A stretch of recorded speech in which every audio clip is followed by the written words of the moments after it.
Assalamualaikum warahmatullahi wabarakatuh. Perkenalkan, kami dari kelompok I akan memaparkan tugas dari mata kuliah akuntansi perlakuan dengan dosen pengampu Pak Farid Fajri, SPD. Perkenalkan, nama saya Yolanda dengan NIM 90400124002. Baik, langsung saja pada pembahasan materi yang akan kami bahas, yaitu kami mengambil topik penelitian mengenai persepsi keadilan sistem penilaian kinerja pada 3 jenis organisasi, yaitu pada sektor swasta, pemerintah, dan pendidikan, dengan subtopik yang lebih spesifik, yaitu peran pemimpin dalam keadilan interaksional. Nah, fokus penelitian ini diarahkan pada bagaimana cara seorang atasan menyampaikan hasil penilaian kinerja, memberikan umpan balik, serta memperlakukan bawahan selama proses evaluasi. Nah, penelitian ini dilakukan pada 3 jenis organisasi yang berbeda, sehingga dapat dibandingkan bagaimana proses keadilan interaksional terbentuk pada masing-masing organisasi.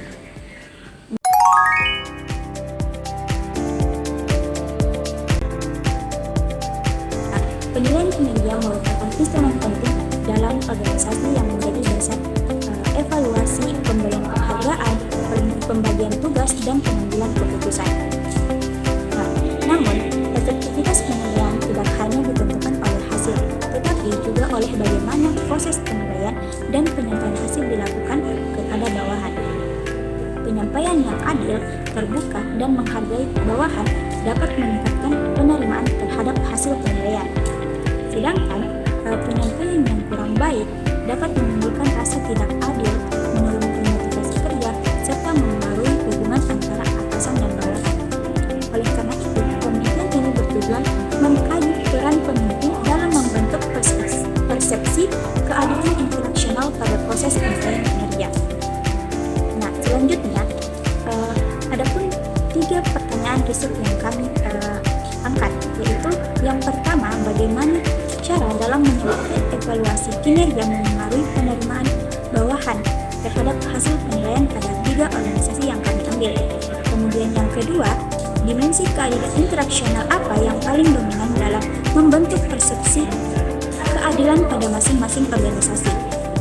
Kemudian yang terakhir, bagaimana nilai-nilai Islam seperti adalah atau keadilan dan amanah berperan dalam mempengaruhi persepsi keadilan interaksional dalam proses penilaian kinerja.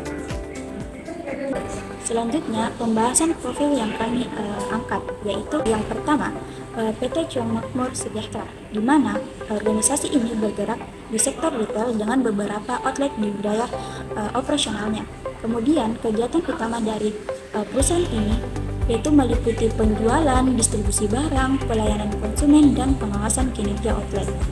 Kemudian, organisasi ini juga memiliki struktur organisasi yang jelas, mulai dari direktur operasional, manajer penanggung jawab atau PJ outlet, hingga karyawan operasional.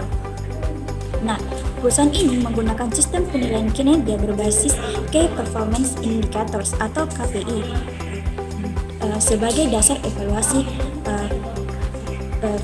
karyawan. Selanjutnya, pada organisasi kedua, yaitu kantor desa Sumber Masa. Nah, kantor desa ini merupakan organisasi pemerintah desa yang berfungsi memberikan pelayanan publik, menyelenggarakan administrasi pemerintah, pembangunan desa, dan pemberdayaan masyarakat.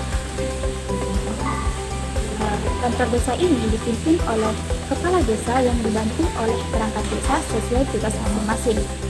Nah, kantor desa ini memiliki hubungan kerja yang tidak hanya dipengaruhi oleh struktur organisasi, tetapi kedekatan sosial antar perangkat kerja desa. Nah, pada organisasi ini, penilaian kinerja dilakukan berdasarkan regulasi pemerintah desa yang melibatkan atasan langsung dan dapat diawasi oleh Badan Musyawarah Desa. Selanjutnya, organisasi ketiga, yaitu MTS Tinggal Memimpin, yaitu lembaga pendidikan Islam yang berada di bawah naungan Pondok Pesantren Tinggal Memimpin di Kabupaten Bantaeng yang berlokasi di Desa Tembolo, Kecamatan Bantaeng TKM, dan menaungi jenjang MTS serta SMA yang telah terdaftar resmi. Sebagai lembaga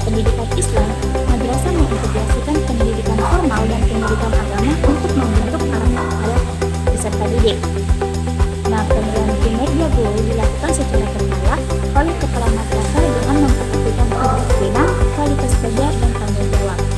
Materi selanjutnya akan dijelaskan oleh rekan saya. Baik, assalamualaikum warahmatullahi wabarakatuh. Saya pemateri kedua akan menjelaskan tentang analisis drastis. Yang pertama itu dari Colquitt, yaitu dominasi dimensi interaksional. Colquitt menjelaskan bahwa keadilan organisasi terdiri dari keadilan prosedural, distributif, interpersonal, dan informasional. Kemudian yang kedua itu dari Greenberg, yaitu equity theory. Menurut Greenberg, individu akan merasa adil jika imbalan sesuai dengan kontribusinya. Dan yang ketiga itu dari Simons, yaitu levels of control. Simons menekankan pentingnya keseimbangan antara sistem pengendalian, diagnostik, dan interaktif. Kemudian yang kelima itu Siegel dan Marconi, yaitu perilaku disfungsional dan sistem pengendalian. Siegel dan Marconi menyatakan bahwa sistem pengendalian harus memperhatikan dampaknya terhadap perilaku pegawai. Saya akan melanjutkan dari faktor kontekstual, budaya, dan nilai Islam. Penelitian menunjukkan bahwa persepsi keadilan interaksional dipengaruhi oleh dua faktor utama, yaitu budaya dan nilai-nilai Islam.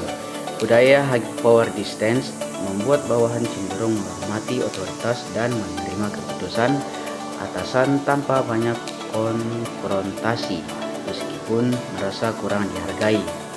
Di sisi lain, nilai-nilai Islam seperti keikhlasan, amanah, saling menghormati, musyawarah, dan menjaga martabat membantu individu menerima hasil penelitian dengan lebih baik.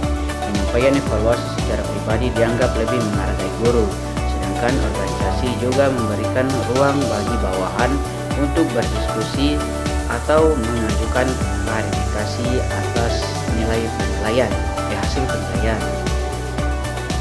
Secara keseluruhan, budaya dan nilai Islam memperkuat penerapan keadilan interaksional melalui komunikasi yang baik, penghormatan terhadap individu, dan perlakuan yang adil antara pemimpin dan bawahan. Saya adalah pemateri terakhir yang akan membahas mengenai keterbatasan penelitian dan juga rekomendasi kelompok kami. Jadi untuk keterbatasan pertama ini itu jumlah informan yang masih sangat terbatas. Jadi dikarenakan kami hanya mengambil satu orang dari masing-masing organisasi, artinya hasil penelitian kami ini itu lebih menggambarkan pengalaman pribadi setiap informan. Jadi pastinya tidak bisa mewakili kondisi seluruh anggota organisasi. Terus yang kedua ini itu karena kami menggunakan metode kualitatif melalui wawancara, data yang kami peroleh dari pengalaman dan juga pendapat informan hasilnya akan sangat dipengaruhi oleh persepsi masing-masing.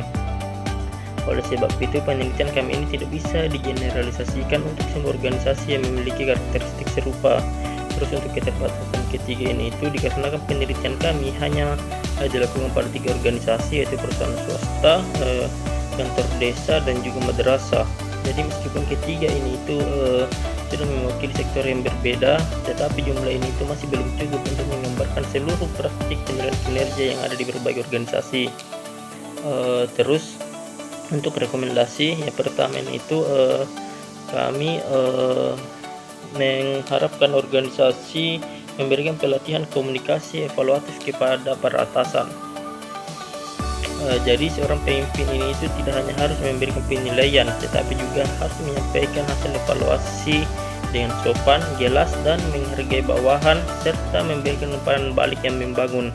Tentunya hal ini penting dikarenakan cara penyampaian penilaian itu sangat mempengaruhi persepsi keadilan karyawan. Terus rekomendasi kedua ini itu kami menyarankan organisasi agar menyediakan mekanisme apresiasi non material.